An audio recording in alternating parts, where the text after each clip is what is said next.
Genesis chapter 1. In the beginning, God created the heavens and the earth. Now the earth was formless and empty. Darkness was over the surface of the deep, and the Spirit of God was hovering over the waters. And God said, "Let there be light." And there was light. God saw that the light was good, and He separated the light from the darkness. God called the light day, and the darkness He called night. And there was evening, and there was morning, the first day. And God said, "Let there be a vault between the waters, to separate water from water." So God made the vault, and separated the water under the vault from the water above it. And it was so. God called the vault sky, and there was evening, and there was morning, the second day. And God said, "Let the water under the sky be gathered to one place, and let dry ground appear." And it was so. God called the dry ground land, and the gathered waters He called seas. And God saw that it was good. Then God said, "Let the land produce vegetation, seed-bearing plants and trees on the land that bear fruit with seed in it, according to their various kinds." And it was so. The land produced vegetation, plants bearing seed according to their kinds, and trees bearing fruit with seed in it according to their kinds. And God saw that it was good. And there was evening, and there was morning, the third day. And God said, "Let there be lights in the vault of the sky to separate the day from the night, and let them serve as signs to mark sacred times and days and years. And let them be lights in the vault of the sky to give light on the earth." And it was so. God made two great lights, the greater light to govern the day, and the lesser light to govern the night. He also made the stars. God set them in the vault of the sky to give light on the earth, to govern the day and the night, and to separate light from darkness. And God saw that it was good. And there was evening, and there was morning, the fourth day. And God said, "Let the water teem with living creatures, and let birds fly above the earth across the vault of the sky." So God created the great creatures of the sea, and every living thing with which the water teems, and that moves about in it, according to their kinds, and every winged bird, according to its kind. And God saw that it was good. God blessed them and said, "Be fruitful, and increase in number, and fill the water in the seas, and let the birds increase on the earth." And there was evening, and there was morning, the fifth day. And God said, "Let the land produce living creatures according to their kinds, the livestock, the creatures that move along the ground, and the wild animals, each according to its kind." And it was so. God made the wild animals according to their kinds, the livestock according to their kinds, and all the creatures that move along the ground according to their kinds. And God saw that it was good. Then God said, "Let us make mankind in our image, in our likeness, so that they may rule over the fish in the sea, and the birds in the sky, over the livestock, and all the wild animals, and over all the creatures that move along the ground." So God created mankind in His own image. In the image of God He created them. Male and female He created them. God blessed them and said to them, "Be fruitful, and increase in number. Fill the earth and subdue it. Rule over the fish in the sea, and the birds in the sky, and over every living creature that moves on the ground." Then God said, "I give you every seed-bearing plant on the face of the whole earth, and every tree that has fruit with seed in it. They will be yours for food. And to all the beasts of the earth, and all the birds in the sky, and all the creatures that move along the ground, everything that has the breath of life in it, I give every green plant for food." And it was so. God saw all that he had made, and it was very good. And there was evening, and there was morning, the sixth day. Chapter 2. Thus the heavens and the earth were completed in all their vast array. By the seventh day God had finished the work he had been doing. So on the seventh day he rested from all his work. Then God blessed the seventh day and made it holy, because on it he rested from all the work of creating that he had done.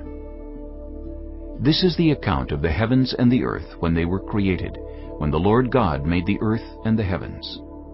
Now no shrub had yet appeared on the earth, and no plant had yet sprung up, for the Lord God had not sent rain on the earth, and there was no one to work the ground. But streams came up from the earth and watered the whole surface of the ground. Then the Lord God formed a man from the dust of the ground, and breathed into his nostrils the breath of life, and the man became a living being. Now the Lord God had planted a garden in the east, in Eden, and there he put the man he had formed. The Lord God made all kinds of trees grow out of the ground, trees that were pleasing to the eye and good for food. In the middle of the garden were the tree of life and the tree of the knowledge of good and evil. A river watering the garden flowed from Eden. From there it was separated into 4 headwaters. The name of the first is the Pishon. It winds through the entire land of Havilah, where there is gold. The gold of that land is good. Aromatic resin and onyx are also there. The name of the second river is the Gihon. It winds through the entire land of Cush. The name of the third river is the Tigris. It runs along the east side of Asher. And the fourth river is the Euphrates. The Lord God took the man and put him in the Garden of Eden to work it and take care of it. And the Lord God commanded the man, "You are free to eat from any tree in the garden, but you must not eat from the tree of the knowledge of good and evil. For when you eat from it, you will certainly die." The Lord God said, "It is not good for the man to be alone. I will make a helper suitable for him." Now the Lord God had formed out of the ground all the wild animals and all the birds in the sky. He brought them to the man to see what he would name them, and whatever the man called each living creature, that was its name. So the man gave names to all the livestock, the birds in the sky, and all the wild animals. But for Adam no suitable helper was found. So the Lord God caused the man to fall into a deep sleep. And while he was sleeping, he took one of the man's ribs, and then closed up the place with flesh. Then the Lord God made a woman from the rib he had taken out of the man, and he brought her to the man. The man said, "This is now bone of my bones, and flesh of my flesh. She shall be called woman, for she was taken out of man." That is why a man leaves his father and mother and is united to his wife, and they become one flesh. Adam and his wife were both naked, and they felt no shame. Chapter 3. Now the serpent was more crafty than any of the wild animals the Lord God had made. He said to the woman, "Did God really say, 'You must not eat from any tree in the garden'?" The woman said to the serpent, "We may eat fruit from the trees in the garden, but God did say, 'You must not eat fruit from the tree that is in the middle of the garden, and you must not touch it, or you will die.'" "You will not certainly die," the serpent said to the woman, "for God knows that when you eat from it, your eyes will be opened, and you will be like God, knowing good and evil." When the woman saw that the fruit of the tree was good for food and pleasing to the eye, and also desirable for gaining wisdom, she took some and ate it. She also gave some to her husband, who was with her, and he ate it. Then the eyes of both of them were opened, and they realized they were naked. So they sewed fig leaves together and made coverings for themselves. Then the man and his wife heard the sound of the Lord God as he was walking in the garden in the cool of the day. And they hid from the Lord God among the trees of the garden. But the Lord God called to the man, "Where are you?" He answered, "I heard you in the garden, and I was afraid, because I was naked. So I hid." And he said, "Who told you that you were naked?" Have you eaten from the tree that I commanded you not to eat from? The man said, The woman you put here with me, she gave me some fruit from the tree, and I ate it. Then the Lord God said to the woman, What is this you have done? The woman said, The serpent deceived me, and I ate. So the Lord God said to the serpent, Because you have done this, cursed are you above all livestock and all wild animals. You will crawl on your belly, and you will eat dust all the days of your life. And I will put enmity between you and the woman, and between your offspring and hers. He will crush your head, and you will strike his heel. To the woman he said, I will make your pains in childbearing very severe. With painful labor you will give birth to children. Your desire will be for your husband, and he will rule over you.